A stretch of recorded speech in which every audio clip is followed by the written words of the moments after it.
가도록 하겠습니다. 인생의 위기는 잘 안 될 때 찾아오기보다 잘 될 때 찾아오는 경우가 더 많습니다.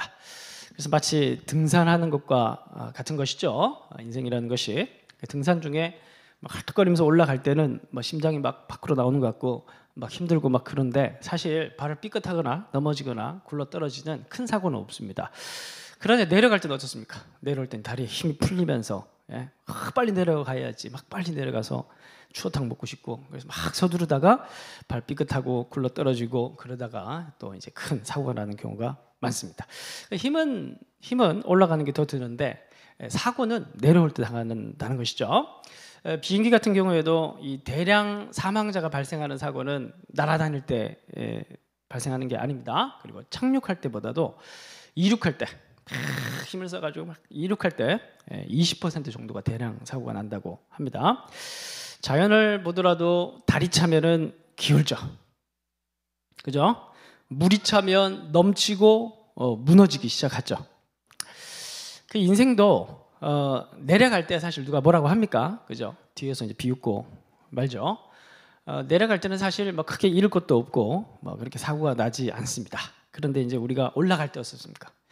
뭐 올라가 본 적이 없어가지고 올라갈 때 뒤에서 화살 쏘고 옆에서 잡아 끌어내리고 또 앞에서는 막 살랑살랑 거리는데 또 시기하고 질투하고 그게 인생입니다. 그리고 이제 무엇보다 가장 큰 문제는 인생이 이렇게 잘 되고 막 올라갈 때 우리의 마음도 어때요? 같이 붕 뜨죠. 잘 돼 본 적이 없어가지고 다들 표정이 남의 일 얘기하는 것 같이 지금 전혀 공감이 안 되고 있는데 붕 뜹니다. 그죠? 그러면서 뭐가 풀립니까? 나사가 풀리죠. 그죠? 나사가 목사님들도 보면은 잘 될 때 꼭 말실수를 하더라고요. 잘 될 때. 잘 안 될 때는 늘 긴장하고 있기 때문에 그렇기 때문에 실수는 안 합니다. 썩 잘 못해도 근데 꼭 언제 사고 나냐면 잘 될 때 붕 떴다가 나사가 풀리면서 말실수하고 어이없는 실수하고 그렇게 문제가 생깁니다. 그래서 옛 성인의 말처럼 언제 조심하라? 잘 나갈 때 더욱 더 조심해라 하는 말이 정말 맞습니다. 지난주부터 살펴보고 있는 그리고 다음 주까지 살펴보게 될 사무엘 7장 말씀은 바로 그런 맥락의 말씀입니다. 지난주에 우리가 지지난주에 사무엘하 7장 1에서 7절까지를 봤죠. 무슨 얘기였습니까? 기억하십니까? 다윗이 하나님께 뭘 해드리겠다고? 집을 지어드리겠다고. 내가 이렇게 막 백향목궁에 내가 막 살고 이렇게 잘 되고 난 뒤에 보니까 하나님 너무 초라해. 제가 말씀드렸지만은 원래 고대 왕궁 궁전은 이렇게 쫙 크게 이렇게 집꽃 센터에 뭐가 있다고요? 늘 신전이 있습니다. 신전. 그러니까 막 백향목궁을 지어놓고 보니까 원래 그렇잖아요. 이제 좋은 아파트 갔는데 가구가 옛날 빌라 살 때 가구면 어떻게 해야 돼요? 땡빚을 내서라도 싹 다 바꿔야 되지. 속이 직성이 풀리잖아요. 그죠? 쫙 백향목궁을 세팅을 했는데 센터에 있는 신전이 텐트인 거예요. 하나님이 텐트에 언약궤가 들어가 있는 겁니다. 그러니까 막 도저히 못 보겠다고 이거는 정말 깔맞춤도 안 되고 하나님이 너무 초라하신 것 같고 하나님 제가 백향목으로 신전 하나 지어드리겠습니다. 이렇게 했던 게 이제 지난주 말씀이었습니다. 하나님 반응이 어땠습니까? 하나님이 비웃죠. 네가 나를 위해 내가 살 집을 건축하겠다고 이렇게 얘기를 하신 어이없어 하시는 그런 장면까지 살펴봤습니다. 이제 어떻게 보면 그렇게 생각할 수 있어요. 좀 기특하게 볼 수 있지 않는가? 이 본문은 다윗도 사람이고 뭐 잘 모르고 그리고 뭐 죄 짓겠다는 게 아니잖아요, 그렇죠? 하나님께 뭔가 잘 됐으니까 하나님께 이걸 좀 해드리겠다고 그럴 수 있는 거 아닙니까? 예쁘게 볼 수 있잖아요, 그렇죠? 꼭 그렇게 하나님은 삐딱하게 다윗을 봐야 했던가? 잘해보려고 했던 다윗에게 너무 무한을 주는 게 아닐까? 이렇게 이제 좀 생각해 볼 수 있단 말이에요. 그러나 여러분, 다윗의 이야기는 좀 구조적으로 봐야 됩니다. 그러니까 7장부터 시작된 나사 풀림이 11장까지 갑니다. 11장에 팍 터지는 거예요. 그러니까 한 사람의 큰 사고는 그냥 벌어지는 법이 절대 없습니다. 그 전에 반드시 뭐가 있습니까? 전조 증상이 있습니다. 그리고 나중에 큰 실수가 터져 나오는 거지. 그러니까 실수가 아닌 거죠. 그 전에 계속 전조 증상이 나타나는 겁니다. 그래서 결국 11장에는 무슨 일이 있었습니까? 밧세바를 범하고, 그리고 그 죄를 감추기 위해서 남편 충직한 종이었던 우리아를 최전방에 보내서 죽이게 만든 간접살인을 한 간음죄와 살인죄를 동시에 저지르는, 그러니까 사울에게도 찾아볼 수 없었던 정말 악질적인 범죄를 다윗이 11장에 하게 됩니다. 그러니까 구조적으로 보면 7장은 이러한 다윗의 범죄가 우연히 발생한 실수나 그런 이야기가 아니라 이미 여기에서부터 빌드업 돼 가서 1장까지 가서 절정을 맞이한다는 빌드업을 쌓기 위한 전조입니다. 그러니까 바로 얼마 전까지만 하더라도 다윗은 어떤 사람이었습니까? 우리가 살펴봤지만 굉장히 많이 살펴봤잖아요, 그렇죠? 1년 넘었나요? 사무엘, 그놈의 사무엘 지금 언제까지 하고 있습니까? 지금 한나에게부터 시작해가지고 한 1년 봤나요? 1년까지는 안 되나? 아무튼 되게 오래 봤어요, 그죠? 얼마 전까지만 하더라도 다윗은 광야에 전전하고 늘 살려달라고 그러고 하나님 없이는 못 산다 그러고 은혜 없이는 못 산다 그러고 은혜 아니 늘 이렇게 찬양하고 살았는데, 그래서 막 시편도 보면 막 주옥 같은 그런 시편의 실들이 많잖아요, 그죠? 사울에게 쫓기던 때 하나님의 이러면서 막 정말 주님 아니면 막 살 수 없다 그랬는데, 이제 등 따시고 백향목 좀 빼가지고 집 좀 짓고 이러니까 이제 하나님 너무 불쌍하다, 내가 하나님을 위해서 뭔가를 해야겠다. 예? 그러니까 전조증상이 뭐냐면, 하나님 보시기에 전조증상이 뭐냐면 다윗은 무엇을 놓치고 있냐면 하나님의 은혜로만 사는 존재라는 광야의 정신이 사라지고 있는 거예요. 그걸 하나님께서 그 오랜 기간 동안에 이스라엘의 왕은 반드시 이 정신을 가져야지만이 철저하게 하나님의 왕권을 인정해드리면서 하나님의 대리 통치자로 이스라엘을 통치할 수 있는데, 하나님의 은혜 없이는 절대 나는 살아갈 수 없다라는 철저한 피조적 존재로서의 자기 인식, 그게 이스라엘 왕으로서의 가장 필요한 정신인데, 그걸 광야 기간 동안에 오랫동안 만들어 왔는데, 그래서 새로운 사람 만들어 놨다고 생각했더니만 지금 뭔가 광야의 시간이 지나고 이제 왕국의 시대가 시작되니 영적 위기에 나사가 풀리는 그 시작점에 처해 있다는 것입니다. 근데 여러분, 다윗의 이야기를 여러분들이 성경을 보실 때 늘 기억하셔야 될 게 뭐냐면, 다윗은 모델입니다, 일종의. 그러니까 다윗은 하나님 마음에 합한 사람이죠. 근데 그게 다윗이 되게 좋은 사람이라서 합한 사람이라고 얘기하는 건 절대 아닙니다. 그러니까 하나님이 받으시는 사람은 어떤 사람인가에 대한 구속적 관점에서의 모델로서의 다윗이 제공되는 겁니다. 그래서 여러분, 이 다윗의 이야기가 나중에 뒤로 쭉 가다가 신약 성경의 제일 첫 장을 펼쳤을 때 누구 얘기로 시작을 합니까? 마태복음 1장에 아브라함과 다윗의 자손 예수의 계보라, 그죠? 다윗의 족보 얘기가 시작되잖아요, 그죠? 다윗의 얘기입니다.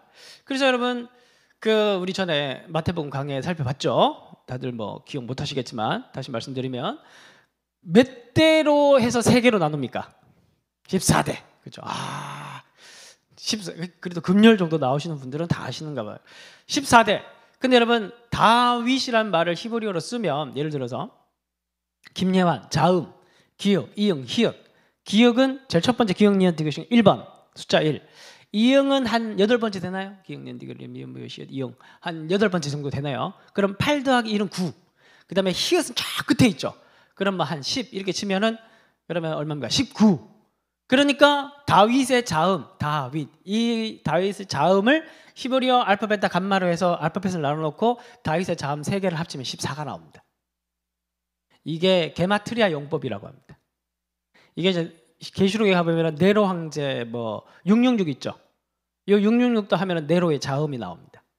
이게 히브리인들의 전형적인 게마트리아 용법이라고 해서 자음의 숫자를 매겨서 의미를 설명하는 방식입니다.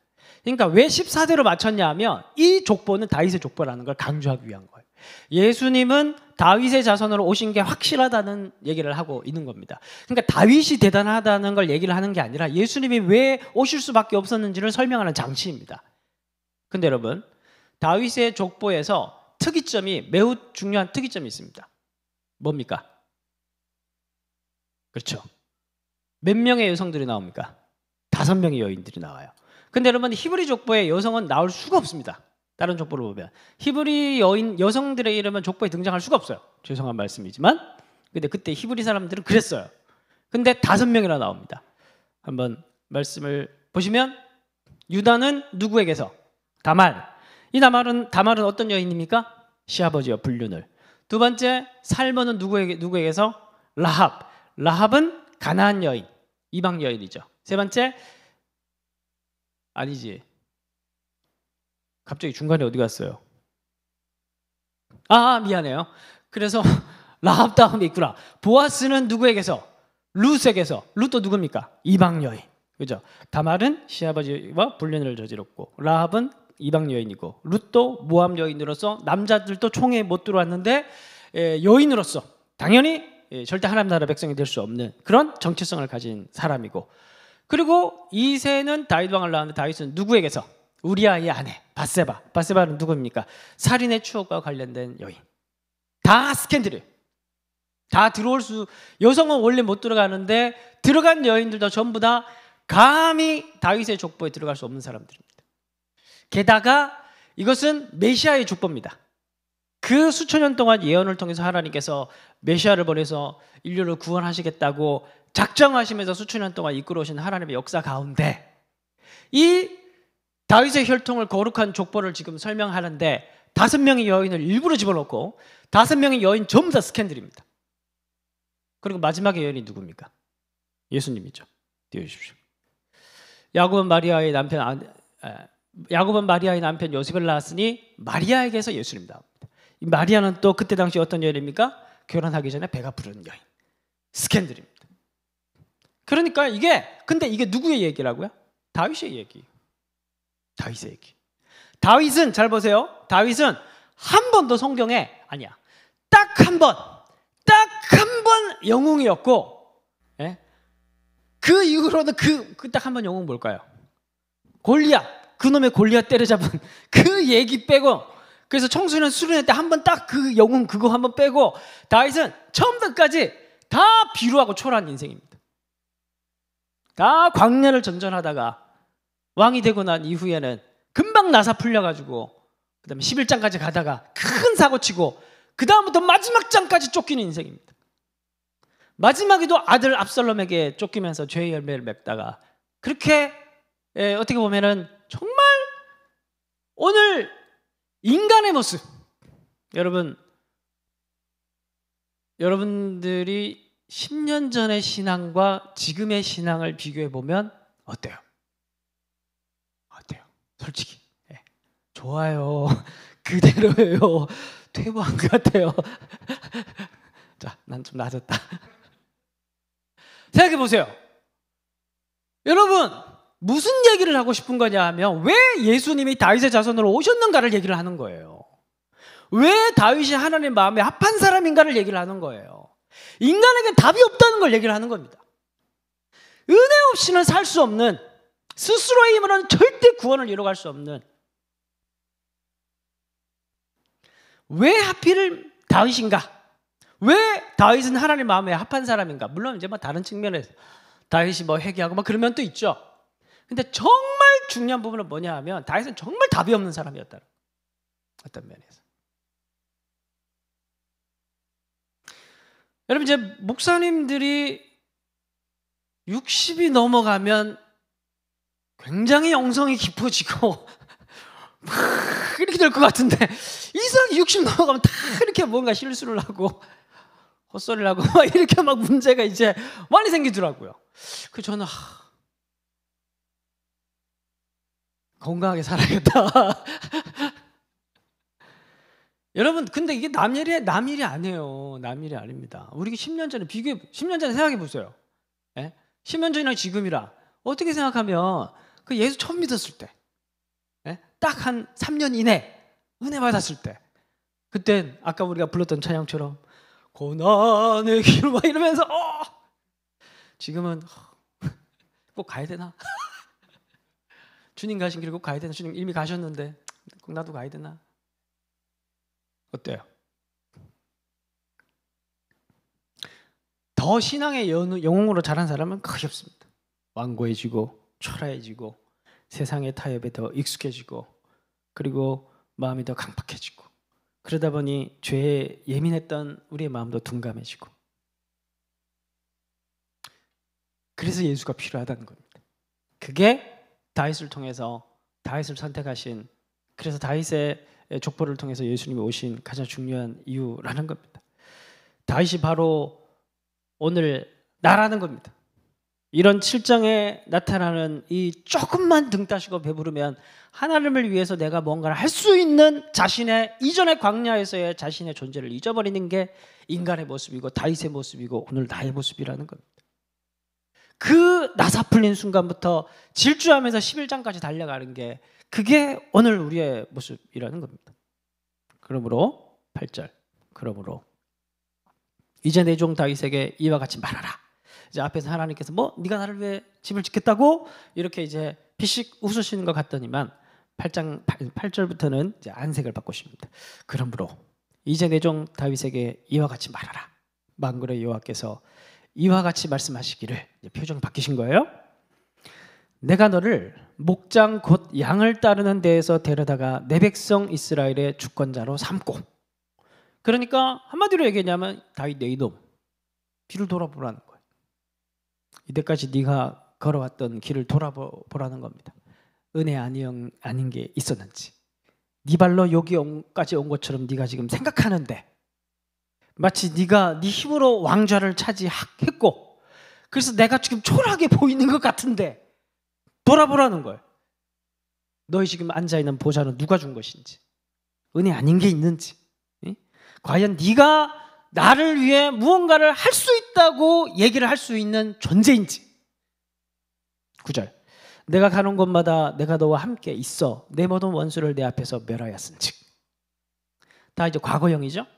하나님께서 지금까지 사울의 입에서 칼에서 너를 보호해 줬고 네가 어릴 때 목동일 때도 곰과 사자의 입에서 너를 구원해 줬고 그리고 그 많은 위험과 어려움과 블레셋 아기스의 칼에서도 내가 너를 구원해 줬고 다 모든 것을 다 하나님께서 처리해 주시고 은혜로 보살피면서 여기까지 하나님께서 다 인도해 주셔가지고 수십 년 동안 지금 이 자리에 너를 함께 해준 게 그게 난데 뿐만이 아니라 오랜 수건 사업이었던 블레셋으로부터 구원까지 내가 다 이루어줬는데 네가 나를 위해서 뭔가 하겠다고? 그 다음 보세요.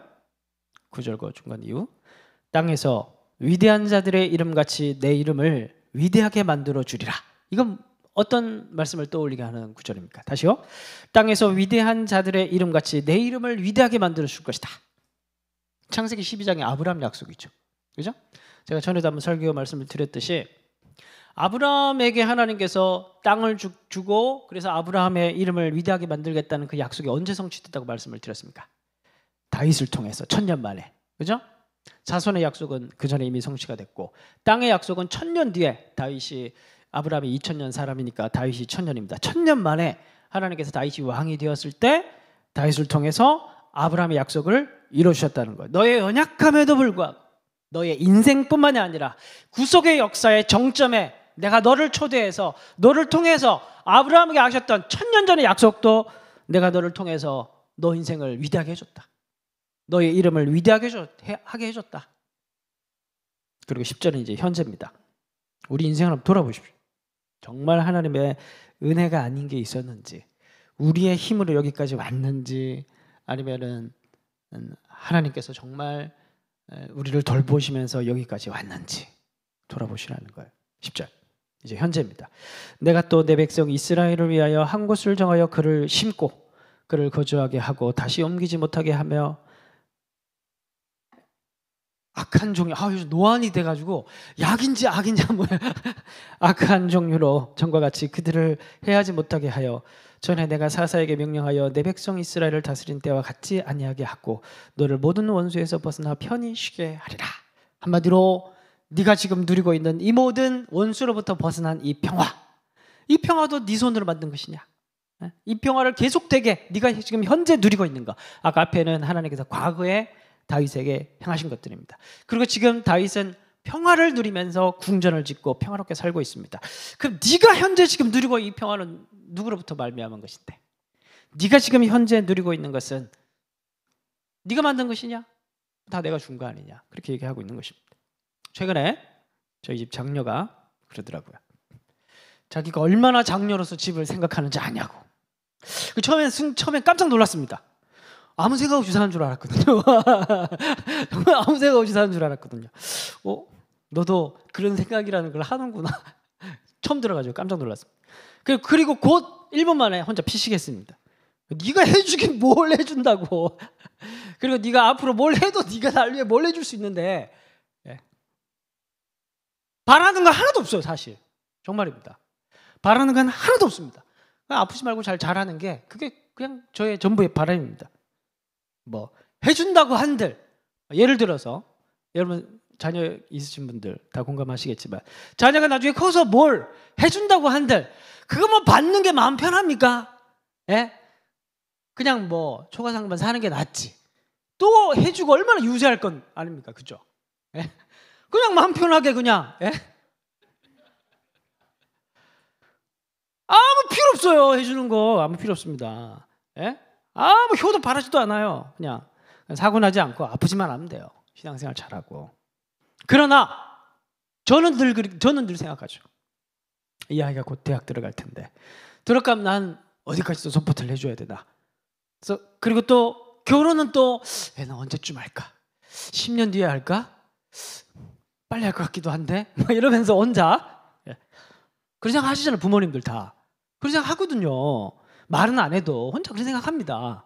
예? 그럼 결혼을 위해서 나는 지금부터 뭘 준비를 해야 될 것 같은데 뭐 이러면서, 예?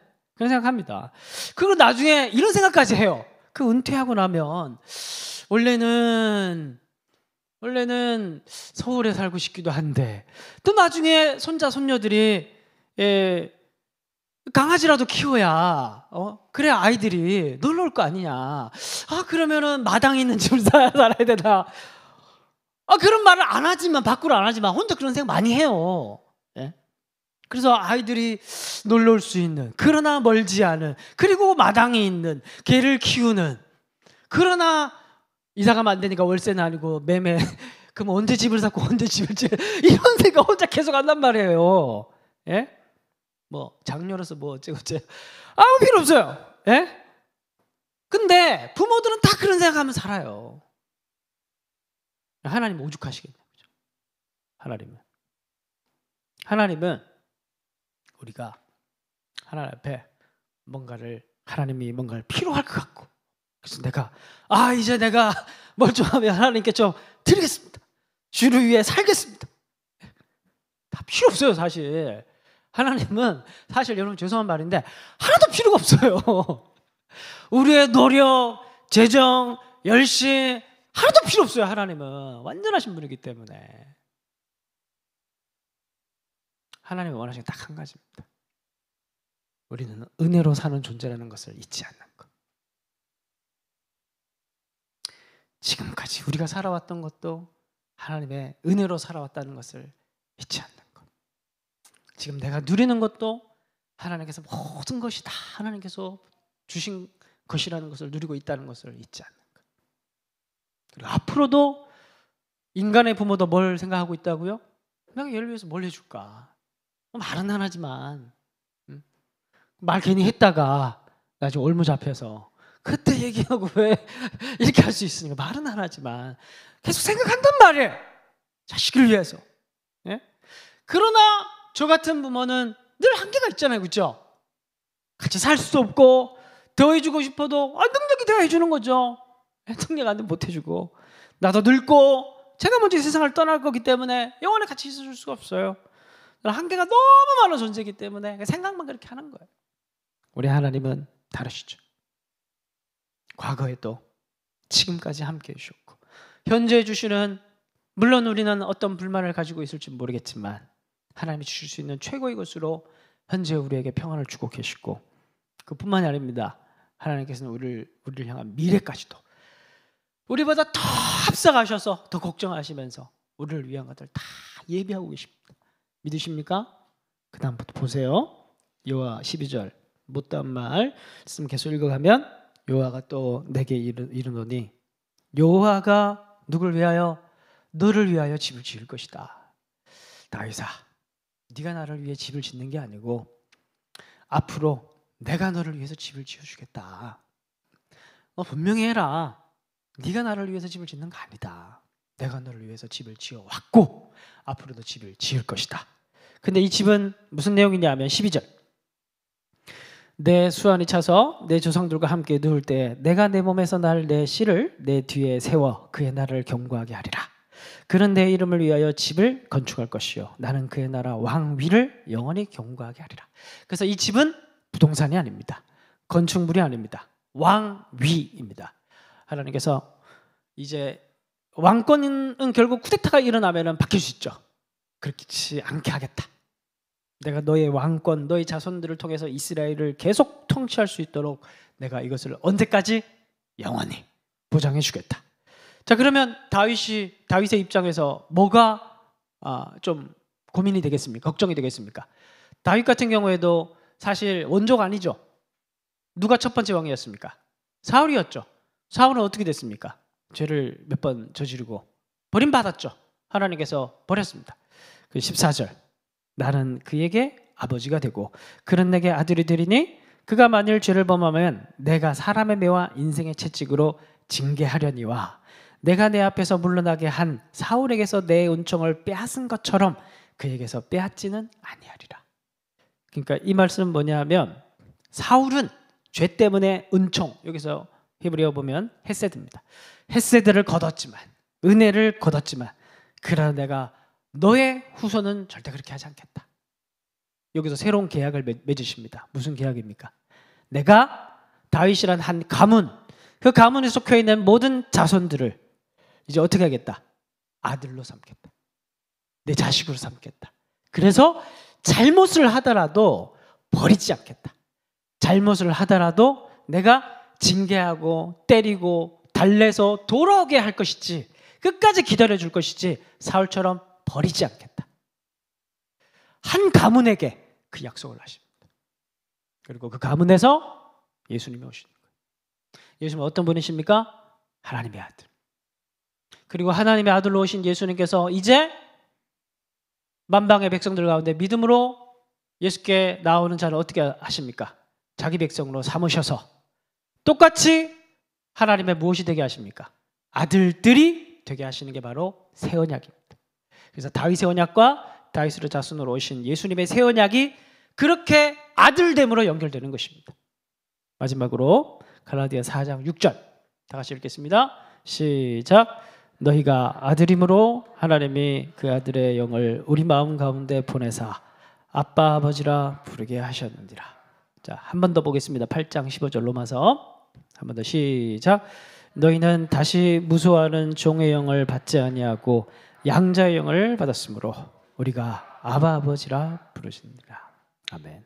그래서 오늘 우리도 아무것도 한 것이 없지만 하나님께서 아들로 부르셨기 때문에 주님께 드릴 것도 없고 하나님께 뭐 바칠 것도 없지만 내가 아들로 불러주셨기 때문에 예수의 이름을 의지해서 주님께 나가오니 나를 축복해 주시고 은혜를 주시고 다시 한번 나를 새롭게 해주십시오.